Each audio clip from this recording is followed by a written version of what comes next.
modern English grammar, post-colonial Indian novel, a primer of translation studies, the fictional world of J.M. Coetzee, the fictional world of Nadeem बॉलिवर आदी पुस्तके प्रसिद्ध आहेत. त्यांनी अनेक MPhil आणि PhDच्या विद्यार्थ्यांनाही मार्गदर्शन केले आहे.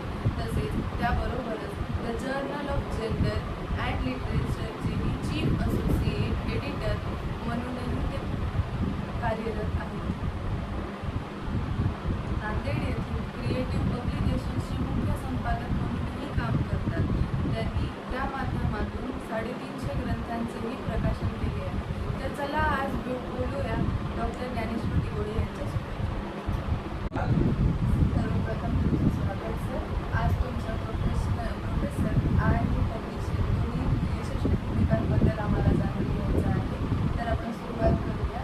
तुमच्या बालपणाविषयी आणि शिक्षण प्रवासाविषयी आम्हाला थोडीशी माहिती मिळेल का? निश्चितच. माझा जन्म गंगाखेड तालुक्यातील बोर्डा या गावी झाला. गंगाखेड तालुक्याला वारकरी संप्रदायाचा ऐतिहासिक वारसा लाभलेला आहे, समृद्ध वारसा लाभलेला आहे. गंगाखेडला दक्षिण काशी असं म्हटलं जातं, कारण ते गोदावरीच्या काठावर बसलेलं आहे. तिथून एक 18 किलोमीटर माझं गाव आहे बोर्डा. या गावामध्ये संस्कारक्षम असं वातावरण होतं. अनेक महान संत कीर्तनाच्या प्रवचनाच्या निमित्ताने येत असत. त्या संतांसोबत माझ्या आजोबांचा वावर असायचा. ते पारावर प्रत्येक कीर्तनात प्रवचनात विणा वाजवायचं काम करायचे. मी लहान असताना बाबा मला वारकऱ्यांचा रूप घेऊन पारावर घेऊन जायचे. हरिपाठ म्हणायला लावायचे, कथा सांगायला लावायचे, पसायदान म्हणायला लावायचे.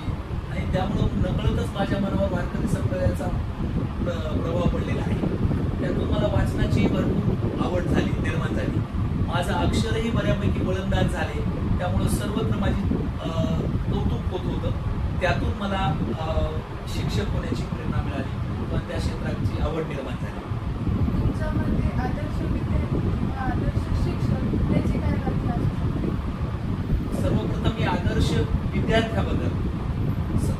विद्यार्थ्यामध्ये गुणग्राहक असली पाहिजे, तो गुणी असला पाहिजे, त्याच्यामध्ये एकाग्रता असली पाहिजे आणि तळमळ असली पाहिजे की पुढचं माणूस आपल्याला सांगतंय ते समजून अलर्ट राहायला पाहिजे.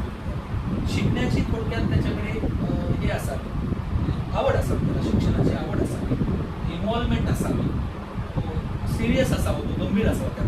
त्याला आदर्श विद्यार्थी म्हणता येईल. आदर्श शिक्षकही ह्या सर्व गुणाबरोबरच विद्यार्थ्याला समजून घेऊन त्याच्या पातळीवर येऊन त्याला शिकवणारा शिक्षक पाहिजे.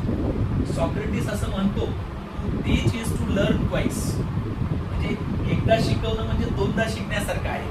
पण तो स्वतः क्लिअर जर असेल, त्याच्या कन्सेप्ट, त्याच्या संकल्पना क्लिअर असतील तर तो विद्यार्थ्यापर्यंत पोहोचू शकतो. मी ज्या स्वामी रामानंद तीर्थ यांनी स्थापन केलेल्या पीपल्स कॉलेजमध्ये काम करतोय, त्या कॉलेजचे संस्थापक स्वामी रामानंद तीर्थ असं म्हणतात की ह्युमन टच फार महत्वाचा आहे.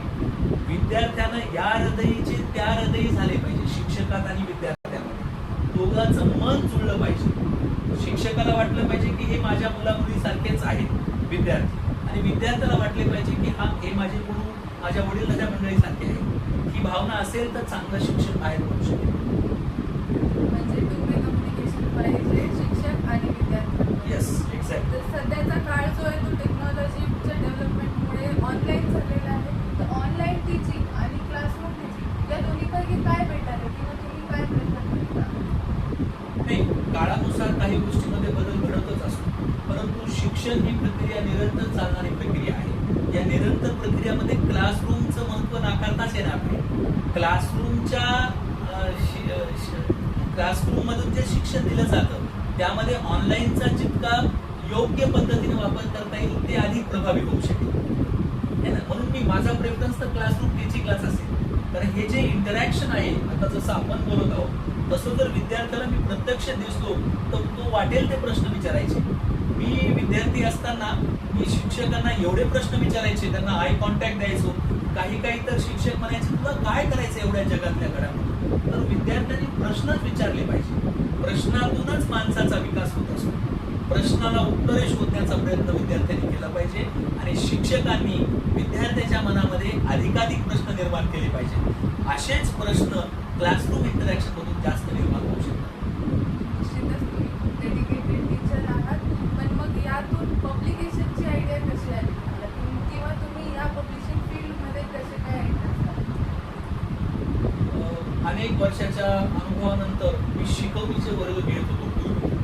असं लक्षात यायला लागलं की विद्यार्थी चांगले आहेत, अक्षर चांगलं आहे, त्यांनी मेमोराईज करत आहेत, परंतु त्यांना चांगलं अकॅडमिक असं साहित्य मिळत नाही, नोट्स मिळत नाही. हे मला जेव्हा लक्षात आलं आणि एकंदर मी उपलब्ध बाजारातील पुस्तकांचा आढावा घेतला तेव्हा मला लक्षात आलं की त्या विद्यार्थ्याला जो दृष्टिकोन द्यायला पाहिजे तो त्याच्यात येत नाही. केवळ स्मरणशक्तीवर भर देणारी पुस्तके उपलब्ध होती बाजारामध्ये. त्यामुळे माझ्या लक्षात आलं की आपण यापेक्षा वेगळं काहीतरी करता येऊ शकतं का, विद्यार्थ्याला त्यांच्या पद्धतीनं समजून विषय समजून देण्यासाठी नवीन पुस्तकं काढता येतील का. यातून मग मी नोट्स लिहायला सुरुवात केल्या. त्याला तुम्ही फार तर फार सप्लिमेंटरी टेक्स्ट टाईप म्हणू शकता किंवा गाईड्स म्हणू शकता. ती गाईड्स लिहायला सुरू केली.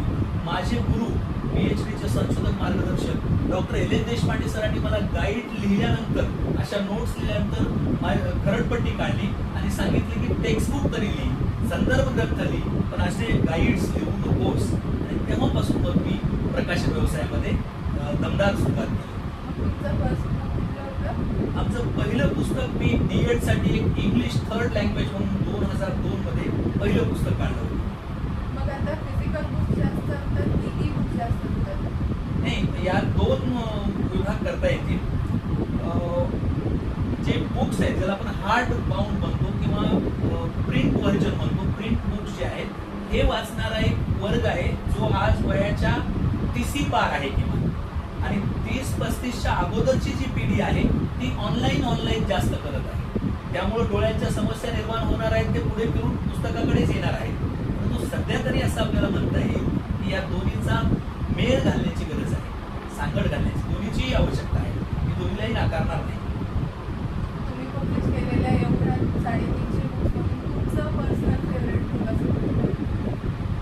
आतापर्यंत मी अनेक पुस्तकं पब्लिश केली आहेत. त्यामध्ये मराठी, हिंदी, इंग्रजी या भाषा साहित्याबरोबरच अकॅडमिक पुस्तकंही केलेली आहेत. तर मला आतापर्यंत सगळ्यात जास्त आवडलेलं पुस्तक मी प्रकाशित केलेलं तर हे वार करायची आई संत जनाबाई आहे.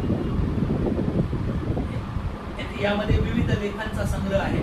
संत जनाबाई गंगाखेडला त्यांचं जन्मस्थान असल्यामुळं मला त्यांच्याबद्दल विशेष आकर्षण होतं.